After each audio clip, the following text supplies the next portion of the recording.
एक ही वीडियो में हम आज चतुर्भुज की सारी प्रॉपर्टीज और सारे के सारे चतुर्भुज हम कवर करने वाले हैं। मैं मोहित पांडे आप सभी का स्वागत करता हूं सरकारी जॉब एकेडमी चैनल में। जैसा कि आपको पता ही है, चतुर्भुज से रिलेटेड बहुत सारे क्वेश्चंस 2D में बनते हैं, पर हमें प्रॉपर्टीज उनकी नहीं पता होती है, जिनकी वजह से हम उनके क्वेश्चंस को सॉल्व नहीं कर पाते हैं। तो उनके क्वेश्चंस को सॉल्व करने से पहले आज हम वन बाय वन एक एक करके सबसे पहले हम उनकी प्रॉपर्टीज देखेंगे, क्या क्या उनकी क्वालिटीज हैं, किस तरीके से वो काम करते हैं, एक ही वीडियो में हम आज देख लेंगे। चलिए, तो बिना टाइम वेस्ट किए हुए सारी के सारे चतुर्भुज हम देखने वाले हैं। बेसिकली कौन कौन से जो सबसे ज्यादा इंपॉर्टेंट है हम देखेंगे। स्क्वायर, वर्ग, रेक्टेंगल जिसको आप आयत बोलते हैं, रोम्बस समचतुर्भुज, पैरेललोग्राम समांतर चतुर्भुज, ट्रेपेजॉइड समलंब चतुर्भुज, काइट, पतंग। आप सभी ने काइट तो उड़ाई होगी, वही सेम फिगर यहां भी आ गया है। ठीक है, तो वन बाय वन करके हम सबको एक दूसरे को कोरिलेट करके पढ़ेंगे आज, जिससे कि आपको कभी भी ये लाइफ में ना भूले। ठीक है, तो बस आपको सारी की सारी प्रॉपर्टीज को लास्ट तक देखना है, जिससे कि कभी भी दोबारा जिंदगी में पढ़ने की जरूरत ना पड़े। चलिए देखते हैं। सबसे पहले आप एक बात समझो, किसी भी क्वाड्रिलेटरल, किसी भी चतुर्भुज को अगर आपको जानना है तो तीन बातों पर फोकस करना पड़ेगा। किस पर? एक साइड को, साइड यानी भुजा। फिर दूसरी बात आपको एंगल्स देखना पड़ेगा। फिर तीसरी बात आपको क्या देखना पड़ेगा? डायगोनल। डायगोनल मतलब विकर्ण। पहले तो आप या कि भुजा देखकर बात करोगे, या कि कोण देखकर बात करोगे, या कि आप विकर्ण देखकर बात करोगे। यही तीन चीजें हर एक चतुर्भुज में प्रॉपर्टीज के लिए काम करती हैं। तो आइए देखते हैं एक एक करके। सबसे पहले हम सारे के सारे चतुर्भुज में देखेंगे, एंगल्स की बात करते हैं। तो भुजा की बात देख लेते हैं सबसे पहले। वर्ग, स्क्वायर, इसके सभी कोण,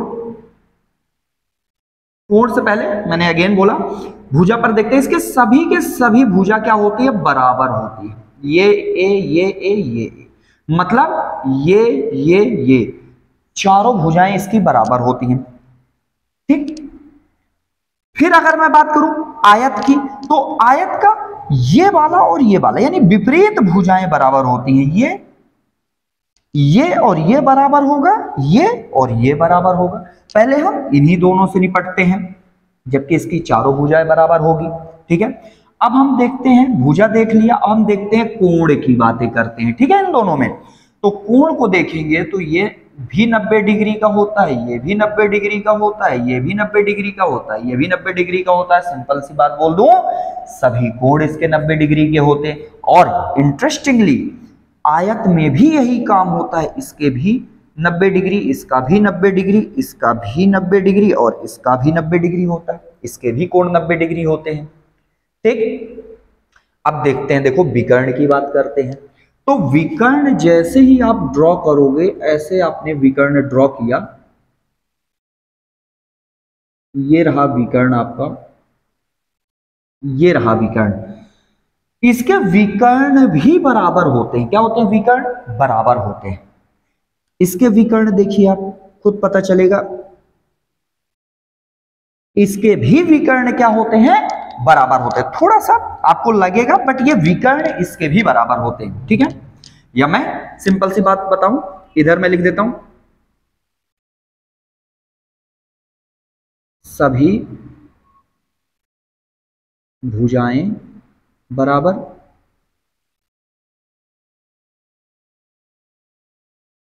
सभी कोण 90 डिग्री के होते हैं, इसके दोनों विकर्ण बराबर होते हैं, दोनों विकर्ण बराबर होते हैं, दोनों विकर्ण बराबर होते हैं। इस पर बात करें तो विपरीत भुजा बराबर होती है, विपरीत भुजा बराबर होती है। कोण की बात करें, सभी कोण 90 डिग्री के होते हैं, सभी कोण 90 डिग्री के होते हैं। ठीक। फिर अगर हम बात करें विकर्ण की, दोनों विकर्ण बराबर होते हैं, दोनों विकर्ण बराबर होते हैं जी। ठीक है, हमने तीनों चीजों की बात कर दी। ठीक है, एक एक करके बात करते हैं। ठीक है, ये रही बात। अच्छा, एक और सबसे इंपॉर्टेंट बात है, देखिए ये एक इंपॉर्टेंट बात ये है कि ये जो विकर्ण है, विकर्ण पर बहुत सारी बातें बनती है। विकर्ण यहां 90 डिग्री का एंगल बनाते हैं, यहां ये 90 डिग्री पर मिलते हैं। विकर्ण 90 डिग्री पर मिलते हैं। लेकिन आप यहां देखो, ये कितना बड़ा यहां पास इसका फेस ओपन है, जबकि यहां छोटा है। ये 90 डिग्री नहीं बनता यहां पास, तो सिंपल सी बात है, ये 90 डिग्री इस पर नहीं बनेगा, यहां पास नहीं बनेगा विकर्ण 90 डिग्री। फिर विकर्ण पर और बात करें अगर, तो विकर्ण इसके समद्विभाजक होते हैं। मतलब ये हुआ कि अगर विकर्ण मान लीजिए, अगर ये पूरी लेंथ 10 है तो ये 5 होगी, ये भी 5 होगी। ठीक है, ये भी 5 होगी, ये भी 5 होगी, तो टोटल 10 है तो ये भी 5, ये भी 5। यहां से यहां तक की जो डिस्टेंस है और यहां से यहां तक की डिस्टेंस है, ये हाफ हाफ रहेगी। ठीक है, तो विकर्ण समद्विभाजक होते हैं, समद्विभाजक होते हैं। ठीक है, इसके भी विकर्ण देखिए यहां पास, ये भी समद्विभाजक होते हैं, यानी विकर्ण यहां से यहां तक की लेंथ, ये वाली लेंथ और ये वाली लेंथ बराबर होती है, यानी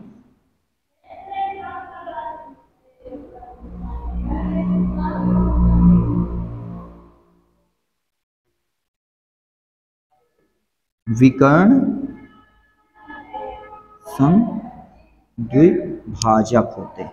ठीक है, एक लास्ट बात रह गई यहां पास, देखिए ये सबसे इंपॉर्टेंट बात है। जो विकर्ण होते हैं ये कोण के अर्धक होते हैं। ये इसको मतलब ये पूरा 90 हो गया, तो ये 45 और 45 में डिवाइड कर देंगे, है ना। विकर्ण कोण अर्धक होते हैं, विकर्ण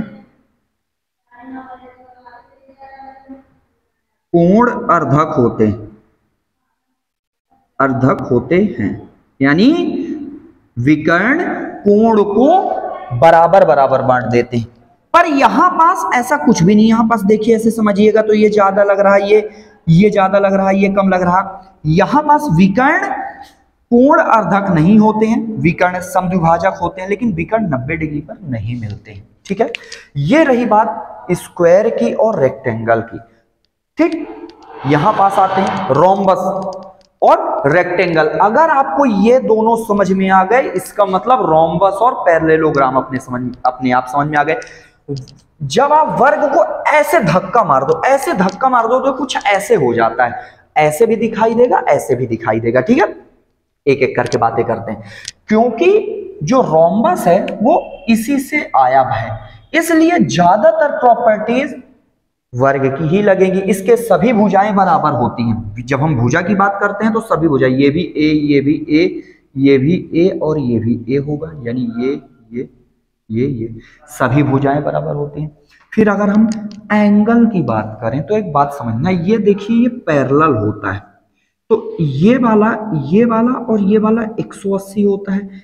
मतलब मैं बोलूंगा इसके विपरीत कोण बराबर होते हैं। क्या होते हैं? विपरीत कोण बराबर होते हैं। जबकि ये वाला और ये वाला एंगल, अगर मान लो ये अगर x है और ये अगर y है, तो मैं बात करूं x प्लस वाई 180 डिग्री हो जाएगा, 180 डिग्री हो जाएगा।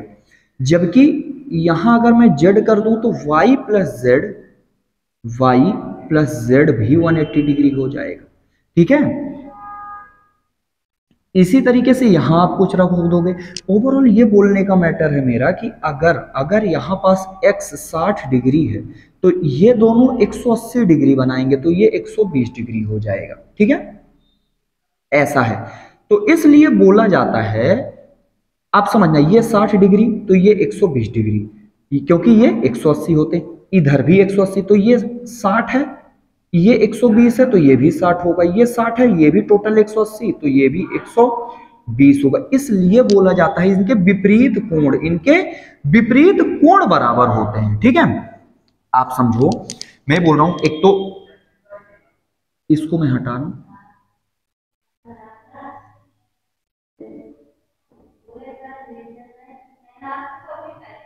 सभी भुजा बराबर होती है, विपरीत कोण बराबर होते हैं, विपरीत कोण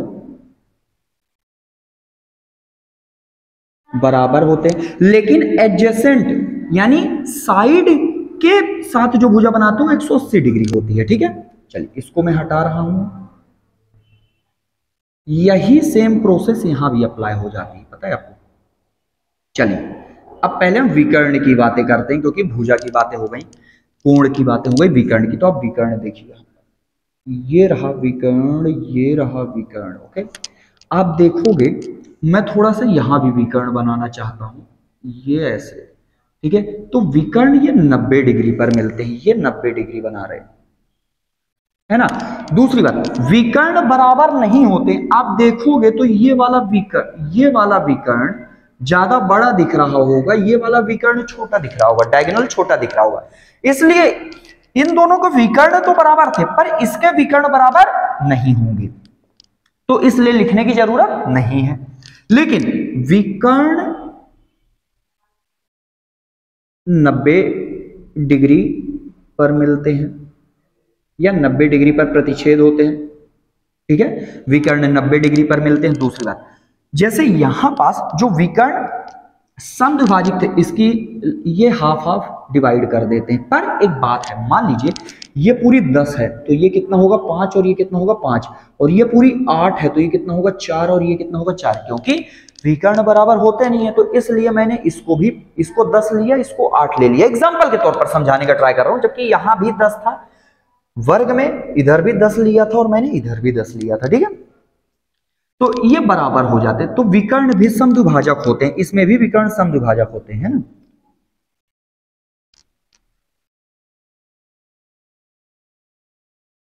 विकर्ण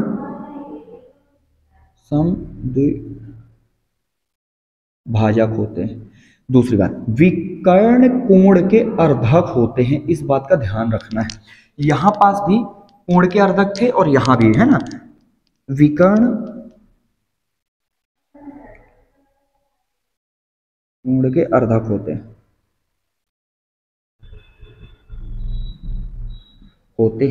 मतलब ये हुआ कि अगर आप जैसे ये 60 डिग्री, ये मान लो 120 है, तो ऐसे कर दोगे तो ये 60 डिग्री हो जाएगा और ये भी 60 डिग्री हो जाएगा। आई बात समझ, ऐसा होता है। ठीक, तो भुजाएं तो बराबर होती हैं, विपरीत कोण बराबर होते हैं, विकर्ण पर 90 डिग्री कोण बनता है, विकर्ण समद्विभाजक होते हैं। ठीक है, और विकर्ण कोण के अर्धक होते हैं, दो बराबर भागों में कोणों को विभाजित कर देंगे। अब देखते हैं, क्योंकि रोम्बस किससे आया है, आयत, सॉरी पैरेललोग्राम किससे आया है, रेक्टेंगल से। ठीक है, तो इसको भी ऐसे धक्का दे दिया गया तो समांतर चतुर्भुज बन गया। अब सबसे बड़ी बात, ज्यादातर विपरीत भुजाएं बराबर होती है, ये और ये विपरीत भुजा बराबर होती है, आप लिख दोगे।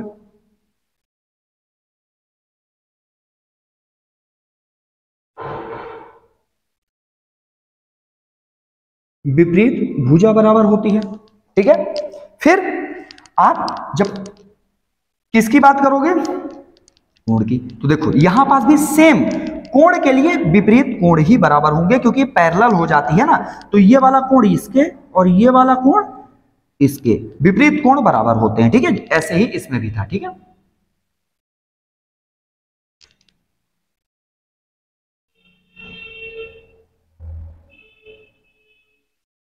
विपरीत कोण बराबर होते हैं। फिर विकर्ण की बात करें तो ये, अब देखो विकर्ण जैसे इसमें बराबर नहीं थे, विकर्ण इसके भी देख रहा होगा बराबर नहीं है, क्योंकि ये वाला बड़ा हो जाएगा, ये छोटा हो जाएगा। लेकिन विकर्ण जैसे ये 90 डिग्री पर यहां मिल रहे थे, किसके, समचतुर्भुज के, यहां 90 डिग्री में नहीं मिलते हैं, 90 डिग्री पर नहीं मिलते हैं। 90 डिग्री, जब इसका 90 डिग्री नहीं बना था तो इसका तो ऐसे भी नहीं बनना है, क्योंकि इस पर स्क्वायर पर 90 डिग्री बन रहा था, तो समचतुर्भुज पर भी 90 डिग्री बनेगा।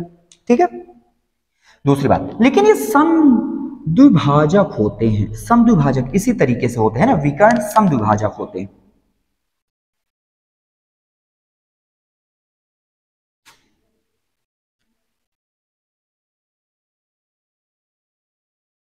विकर्ण समद्विभाजक होते हैं।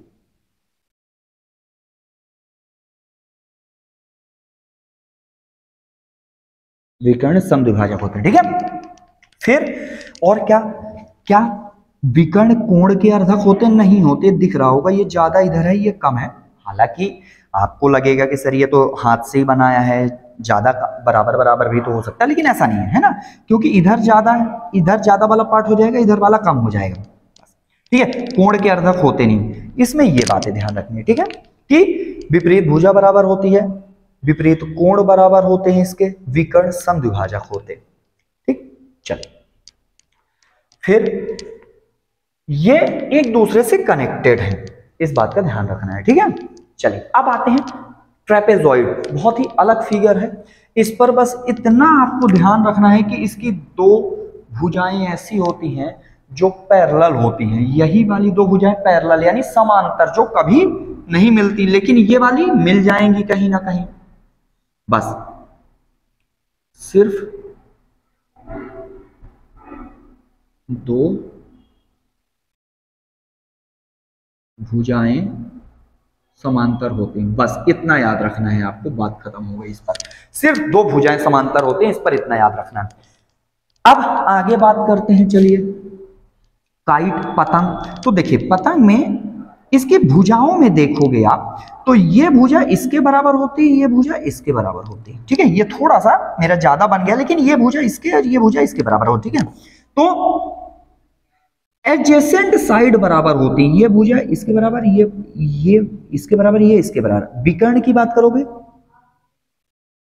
देखो ये, तो विकर्ण की बात करोगे तो विकर्ण बराबर तो ऐसे भी नहीं होते दिख रहा, लेकिन विकर्ण समद्विभाजक होते हैं क्या, सिर्फ ये वाला और ये वाला समद्विभाजक होता है। ये वाला देखो ये ज्यादा हाइट है, ये बराबर तो नहीं, लेकिन ये और ये बराबर होते हैं, इस बात का ध्यान रखना डायगोनल में, बस इतना हमें ध्यान रखना है ना। चलिए अब एक काम करते हैं, हम इसका एरिया देख लेते हैं, जिससे हमें डायरेक्टली क्वेश्चंस को सॉल्व करने में हेल्प होगी, क्योंकि हम अब क्वेश्चन सॉल्व करेंगे इसके बाद। ठीक है, देखिए हम वर्ग का पेरीमीटर यानी परिमाप जब निकालते हैं, मैं परिमाप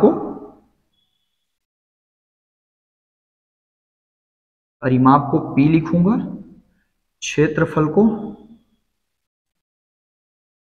A लिखूंगा। ठीक है, तो इसका परिमाप, वर्ग का परिमाप होता है 4A। देखिए परिमाप का मतलब सीधा होता है क्या, सभी भुजाओं की लंबाई, ये A, ये A, ये A, ये A, तो 4A हो गया। एरिया बात करोगे तो मल्टीप्लाई कर देना है, किसका, भुजा गुणे भुजा, तो A स्क्वायर हो जाएगा। ये रहा एरिया और पेरीमीटर। इस पर बात करोगे तो पेरीमीटर देखोगे तो यहां ये लेंथ है, तो ये भी लेंथ, ये विड्थ है तो ये भी विड्थ, तो 2 इंटू एल प्लस बी, क्योंकि दो लंबाई है और दो चौड़ाई भी है। एरिया बताओगे तो क्या आएगा, लंबाई गुणे चौड़ाई, एल इंटू बी, ये इसका पेरीमीटर और ये एरिया हो गया। फिर रोम्बस, ये सबसे ज्यादा क्वेश्चन पूछे जाते हैं, इस पर भी डेफिनेटली पूछे जाते हैं। तो रोम्बस का क्या होता है, रोम्बस का पेरीमीटर इसी के बराबर होता है 4A, लेकिन एरिया क्या होता है, एरिया इंटरेस्टिंग है इसका, इसका एरिया विकर्ण से निकलता है, तो इसका एरिया होता है D1 D2 अपॉन 2। ये D क्या है, डायगोनल, यानी D1 यानी पहला डायगोनल, मान लीजिए ये पहला डायगोनल है और ये दूसरा डायगोनल है, यानी विकर्ण। D1 D2 क्या है, विकर्ण है।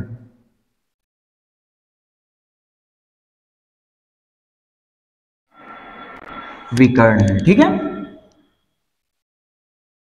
फिर पैरेललोग्राम में, तो पैरेललोग्राम में एक बात ध्यान रखना है, ये इसका क्या होता है बेस, और ये इधर ये हाइट होती है, ठीक है। तो बेस इंटू हाइट, इसका पेरीमीटर तो देखिए यही होगा 2l प्लस बी, पर एरिया की आप बात करोगे तो ये बेस इंटू हाइट होता है, क्या बेस इंटू हाइट, बस इतना ध्यान रखना है आप। हाइट इसमें दी रहेगी, ठीक है, हाइट देकर रखेगा, डोंट वरी, आप टेंशन मत लीजिए, पेपर में देकर रखेगा। अब इस पर बात करते हैं, ट्रेपेजॉइड समलंब, मोस्ट इंपॉर्टेंट, सबसे ज्यादा पेपर में पूछा जाने वाला है। तो देखिए ये जो दो भुजाएं पैरेलल हैं तो इनको ए ले लिया और इसको बी ले लिया, ठीक है। ये दो पैरेलल भुजाओं के बीच का जो डिफरेंस का है वो मान लीजिए डी है, या एच ले लेते हैं, क्या ले लेते हैं, एच, हाइट एच है। तो इसका एरिया क्या होगा, इसका एरिया होगा 1/2 हाइट ए प्लस बी, ए प्लस बी। ए और बी क्या है, समांतर भुजाएं, ए और बी दो समांतर भुजाएं हैं, दो समांतर भुजाएं, ठीक है। अब यहां पास अगर इसको परिमाप निकलवाना है तो कुछ देना पड़ेगा, सबको जोड़ देंगे तो ऐसे आ जाएगा, ठीक है।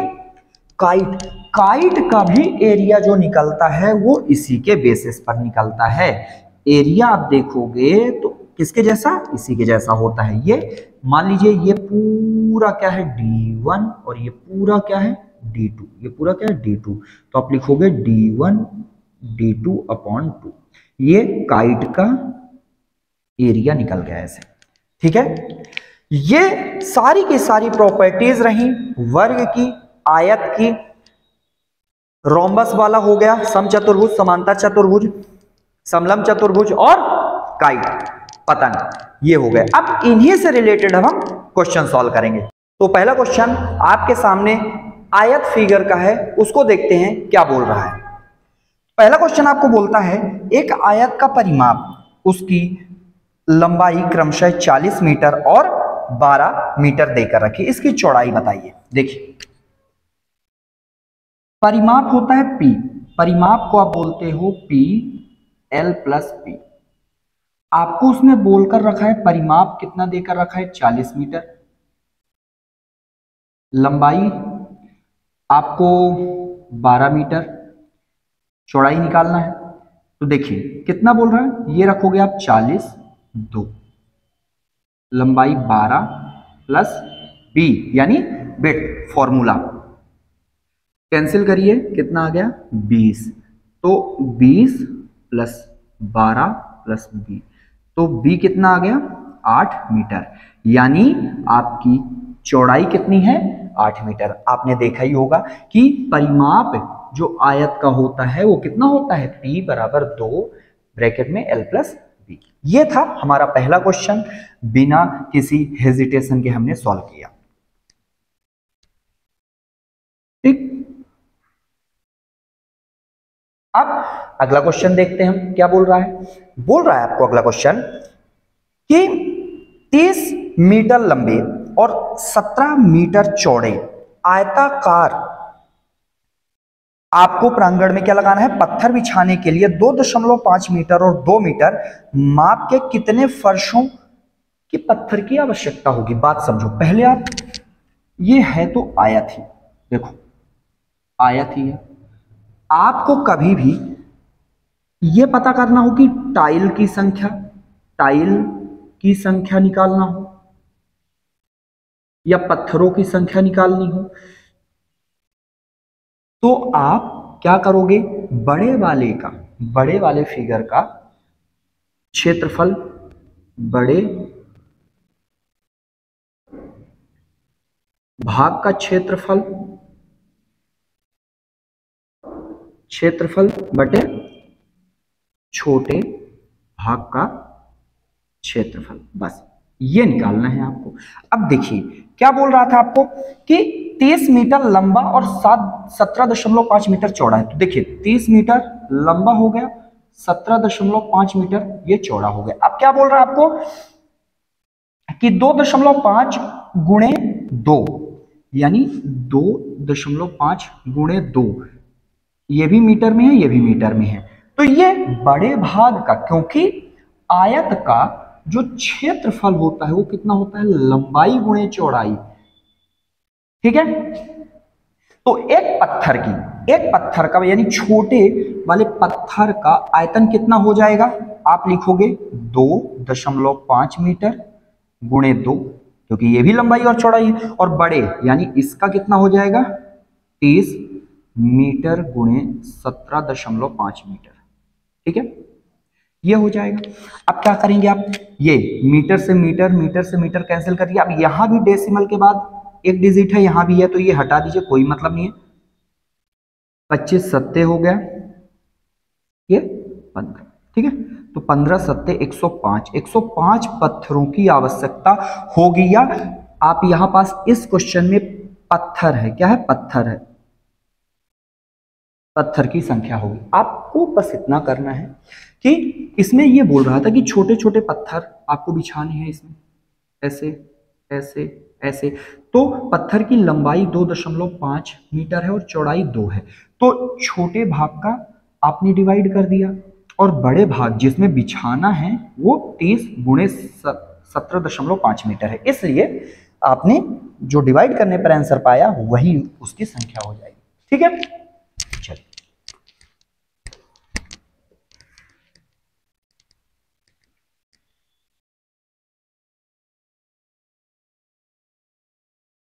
अगला क्वेश्चन रीड करते हैं। क्या बोल रहा है, एक आयत के विकर्ण की लंबाई और चौड़ाई क्रमशः 25 सेंटीमीटर और 7 सेंटीमीटर है। इसका परिमाप बताइए सेंटीमीटर में। देखिए,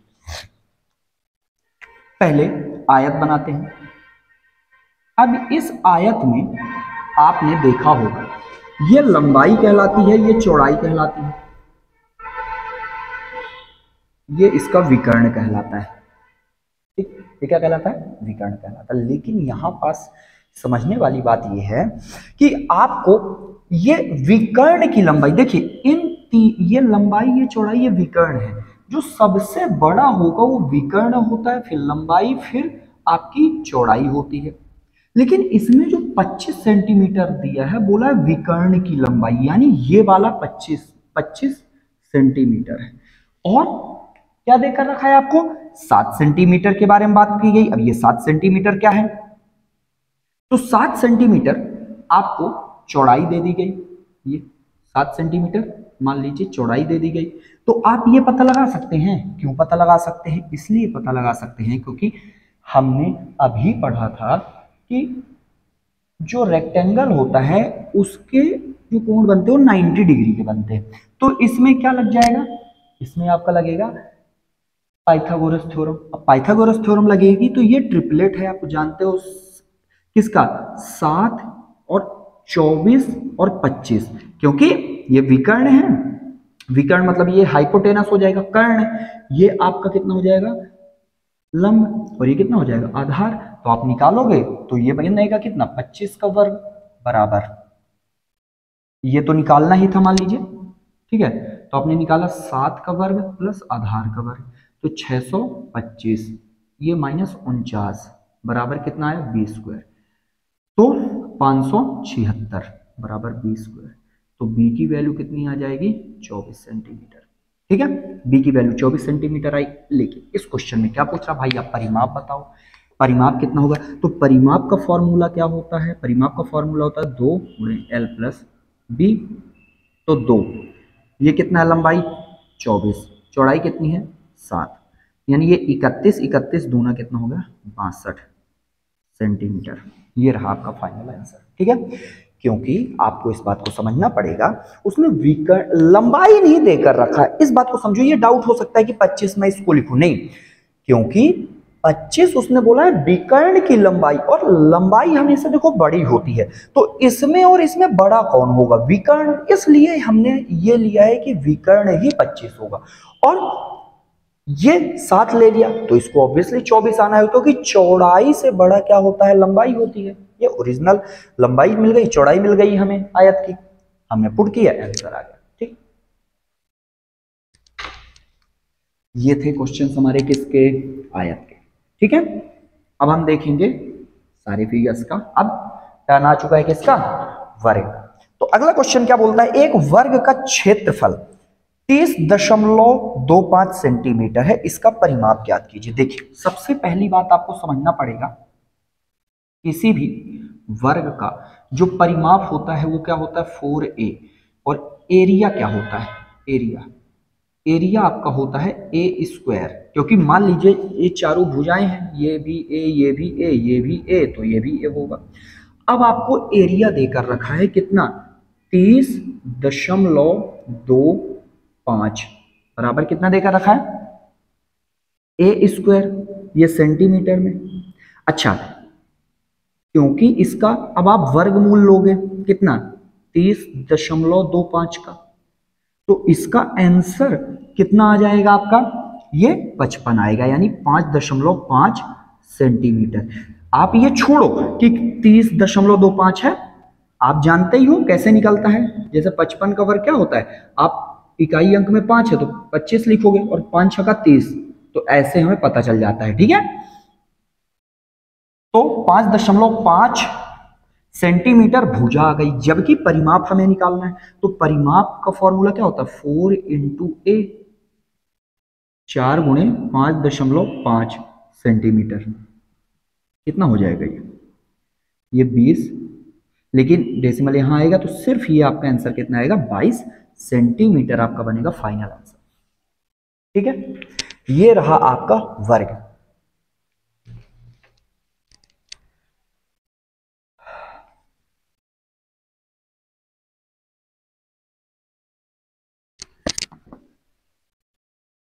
चलिए अगला क्वेश्चन देखते हैं क्या बोल रहा है, एक वर्गाकार की परिमाप 26 सेंटीमीटर है, इसका क्षेत्रफल ज्ञात करना है। सिंपल सी बात, वर्ग का परिमाप देकर रखा है, परिमाप कितना होता है 4a, तो एरिया कितना होगा, एरिया तो आपका ए स्क्वायर होगा।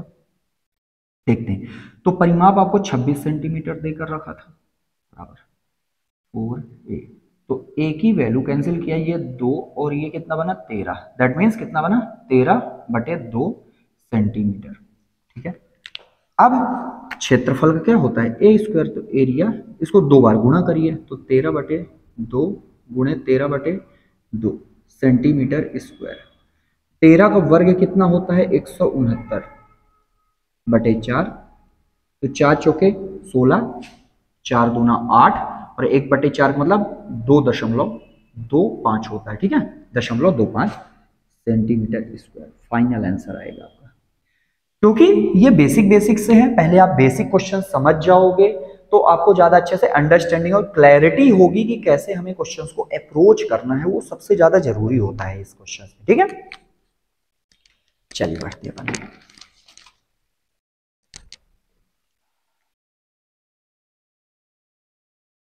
देखते हैं नेक्स्ट क्वेश्चन। मैंने सारे फिगर्स आज आयत हो गया, आपको वर्ग भी बता रहा हूं, समलंब चतुर्भुज और समचतुर्भुज का बताऊंगा, काइट का हो गया, और भी मुझे इसके क्वेश्चंस करवाने हैं तो नेक्स्ट वीडियोस में हम देखेंगे। ठीक है, चलिए देखते हैं क्या बोल रहा है अगला क्वेश्चन। 18 सेंटीमीटर भुजा वाले वर्ग के भीतर बनाए जा सकने वाले सबसे बड़े गोले का आयतन कितना होगा। अब समझो आप, ये वर्ग है, अब वर्ग में सबसे बड़ा गोला बनाना है, तो गोला सबसे बड़ा आप इतना ऐसे बना सकते हो, ऐसे बना सकते हो और ऐसे बना सकते हो, थोड़ा सही ढंग से नहीं बना समझो कि जो गोला, ये इसकी भुजा उसने बता दी है कितनी है 18 सेंटीमीटर। अब एक बात बताइए मुझे कि गोले का आयतन पूछा, गोले का आयतन कितना होता है 4/3 पाई r क्यूब, यानी इसमें सबसे इंपॉर्टेंट बात है क्या त्रिज्या, रेडियस। अब रेडियस कैसे निकालें, तो रेडियस के लिए उसने बता, देखो एक बात बताओ, ये 18 है पूरा, अगर ये 18 है तो क्या यहां से यहां तक ये भी 18 होगा कि नहीं, और ये तो व्यास हो गया, तो व्यास इसका मतलब ये हो गया कि ये 18 सेंटीमीटर है, तो त्रिज्या कितनी हो जाएगी इसकी आधी 9 सेंटीमीटर, तो रेडियस कितना बनेगा इसका 9 सेंटीमीटर। बस पुट कर दीजिए 4/3, अब पाई तो ऑप्शंस में ही है तो पाई रखना ही है अपने, 9 गुणे 9 गुणे 9, ठीक है, कैंसिल किया कितना आ गया 3, तो 12 गुणे 81 और पाई, तो 12 एक कम 12, 12 अठे 96 और एक 97 पाई सेंटीमीटर क्यूब आपका फाइनल आंसर आएगा। मैंने क्या बोला, क्योंकि सबसे बड़े से बड़ा इतना ही बन सकता है जितना इसकी दीवार है यहां तक, तो यहां से लेंगे तो इसकी भुजा 18 है तो इसका व्यास भी 18 हो जाएगा। ऐसे क्वेश्चंस उसके एक फिगर के अंदर दूसरा फिगर डाल देता है और कई सारे क्वेश्चंस ऐसे पूछे जाते हैं। ठीक है, चलिए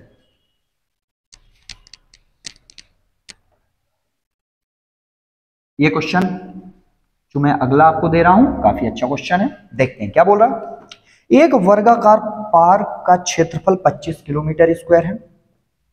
3 किलोमीटर प्रति घंटे की गति से पार्क का एक चक्कर पूरा करने में कितना समय लगेगा। समझिए, आप पहले समझो, ये पार्क है, ये पार्क। अब पार्क का क्षेत्रफल उसने देकर रखा है, क्षेत्रफल कितना 25 देकर रखा है। कितना क्षेत्रफल होता कितना है, ए स्क्वायर, क्षेत्रफल उसने 25 देकर रखा है तो ए स्क्वायर देकर रखा है, तो ए की वैल्यू कितनी आएगी √25, दैट मीन्स कितना आ जाएगा आपका 5 सेंटीमीटर। ठीक है, इसका मतलब ये हुआ कि पार्क यहां भी ये 5 सेंटीमीटर होगा, ये भी 5 सेंटीमीटर होगा, ये भी 5 सेंटीमीटर होगा और ये भी 5 सेंटीमीटर होगा। अब बोलता है कि चक्कर लगाना है, एक चक्कर, मान लो आप यहां थे, यहां से आप चलना स्टार्ट करते हो तो यहां तक जाओगे, फिर आप यहां तक जाओगे, फिर आप यहां तक जाओगे, फिर आप यहां तक आओगे, तभी तो एक चक्कर पूरा होगा। जब एक चक्कर पूरा होगा, मतलब उसने ये डायरेक्टली नहीं बोला कि परिमाप बताओ, लेकिन उसने ये बोल दिया ये 25, सॉरी ये किलोमीटर में था, सॉरी है ना, इसको चेंज कर लीजिएगा, किलोमीटर में था। तो 5 किलोमीटर ये, 5 किलोमीटर ये, 5 किलोमीटर ये, 5 किलोमीटर ये, यानी टोटल पार्क 20 किलोमीटर का है। यानी डिस्टेंस जो पार्क की है, पार्क की डिस्टेंस, यानी परिमाप बोल लीजिए या डिस्टेंस बोल लीजिए, दोनों ही बातें सेम है। ठीक है, तो कितना है 20 किलोमीटर। अब अगली बात बोलता है स्पीड, आप चल रहे हो तो स्पीड आपकी 3 किलोमीटर प्रति घंटे है। तो टाइम पूछा है, तो टाइम बराबर आप सभी जानते हो क्या होता है, स्पीड डिस्टेंस अपॉन टाइम। क्या होता है, डिस्टेंस अपॉन टाइम होता है। डिस्टेंस हमें पता है आपको कितना चलना है, 20 किलोमीटर।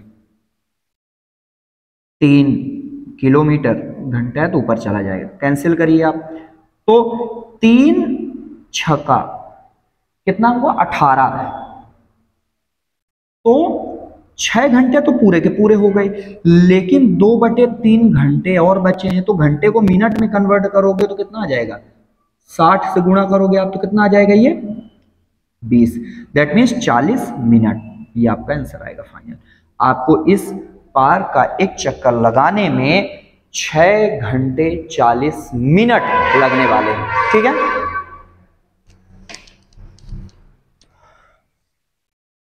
है ना क्वेश्चन, क्योंकि आप समझो इस क्वेश्चन में मेंसुरेशन का कॉन्सेप्ट आ चुका है, इसी क्वेश्चन में स्पीड टाइम डिस्टेंस का कॉन्सेप्ट आ चुका है ना। तो एक ही क्वेश्चन पर जब 2 या 2 से ज्यादा कॉन्सेप्ट्स लगते हैं तो उसी कंडीशन में वो क्वेश्चन इंपॉर्टेंट भी हो जाता है। ठीक है, क्योंकि आपसे सारी इंफॉर्मेशन पूछ लिया, आप सारी इंफॉर्मेशन पूछा है, तो अगर कोई स्टूडेंट सॉल्व कर रहा है इसका मतलब उसको आते हैं सारे के सारे कॉन्सेप्ट्स। ठीक है, चलिए अब बात करते हैं अपन समलंब चतुर्भुज की। ठीक है, तो क्वेश्चन क्या बोलता है, एक समलंब चतुर्भुज की 2 समांतर भुजाओं की लंबाइयां क्रमशः 6 सेंटीमीटर और 8 सेंटीमीटर है। यदि समलंब की ऊंचाई 4 सेंटीमीटर है तो उसका क्षेत्रफल बताइए। देखिए समलंब चतुर्भुज क्या है, पहले आप ये मैं एक बार फिर से रिवाइज करवा दूं, ऐसे था कुछ कि नहीं था, ऐसे ये, ठीक है। तो ये 2 भुजाएं जो समांतर होती हैं वही तो उसने देकर रखा है, कितना 6 सेंटीमीटर और ये 8 सेंटीमीटर, और इन्हीं दोनों समांतर भुजाओं की जो डिस्टेंस है उसी को आपने हाइट बोला था, हाइट बोला था। ठीक है, हाइट बोला था। तो ये कितना देकर रखा है आपको 4 सेंटीमीटर बस, और इसका एरिया मैंने क्या बताया था, एरिया बताया था 1/2 गुणे हाइट ए प्लस बी। ए क्या, ए और बी जो दो समांतर भुजाएं हैं। एच क्या है, ये ए हुआ करता था और ये बी हुआ करता था। बस वैल्यूज पुट कर दीजिए, 1/2 गुणे 4 क्योंकि हाइट 4 है, कितना हुआ 6 + 8, ठीक है, कैंसिल कर दिया 2, 8 6 14, 14 दूना 28 सेंटीमीटर स्क्वायर आंसर। ठीक है, ये आपका फाइनल आंसर हो जाएगा। समलंब चतुर्भुज के क्वेश्चन तो काफी सारे आते हैं, बहुत सारे आते हैं ना, इसलिए आपको स्पेशली ध्यान रखना है। बस समलंब चतुर्भुज में ये 4 चीजें होती हैं। एक तो एरिया पूछता है, एक आपको दो जो समांतर भुजाएं होती हैं उनको पता होना चाहिए उनके बारे में, एक दो समांतर भुजाओं का जो डिस्टेंस है यानी हाइट वो पता होना चाहिए। बस वो पता है तो क्लियर हो जाएगा क्वेश्चन। ठीक है,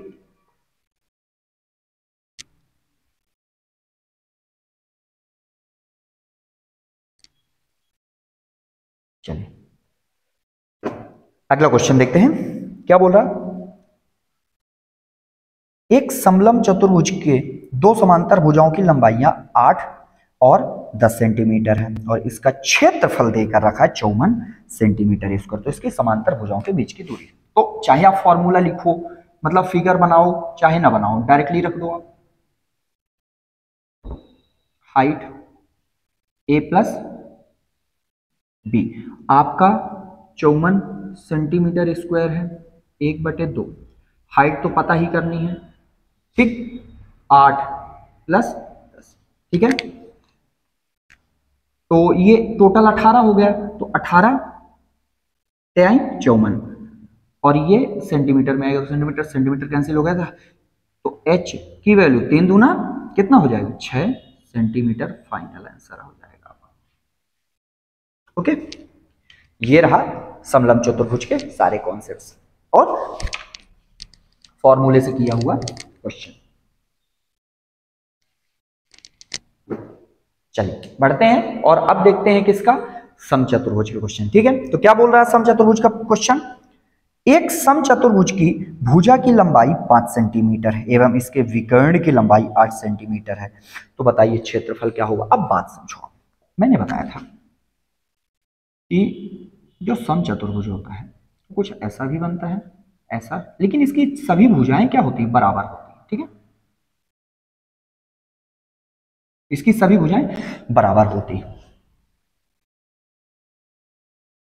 ठीक, अब बात समझो, अब जब भुजाएं बराबर होती, एक भुजा उसने देकर रखा है 5, तो क्या इसकी सभी भुजाएं 5 होंगी कि नहीं। अच्छा, इसका विकर्ण देखिए, विकर्ण, क्योंकि जो समचतुर्भुज का विकर्ण होता है, विकर्ण से ही हम एरिया निकालते हैं, तो d1 d2/2, d1 d2/2 तभी एरिया निकलेगा। तो एक विकर्ण तो हमें देकर रखा है, उसने कितना देकर रखा है 8 सेंटीमीटर, और एक विकर्ण। अब देखिए एक बात बताइए, इसमें प्रॉपर्टी का काम होता है, क्योंकि आपको पता है विकर्ण 90 डिग्री पर बनते हैं और विकर्ण समद्विभाजक होते हैं, यानी पूरा का पूरा विकर्ण, मान लीजिए आपका ये वाला 8 था तो ये 4 बनेगा, तो ये भी 4 बनेगा, है ना।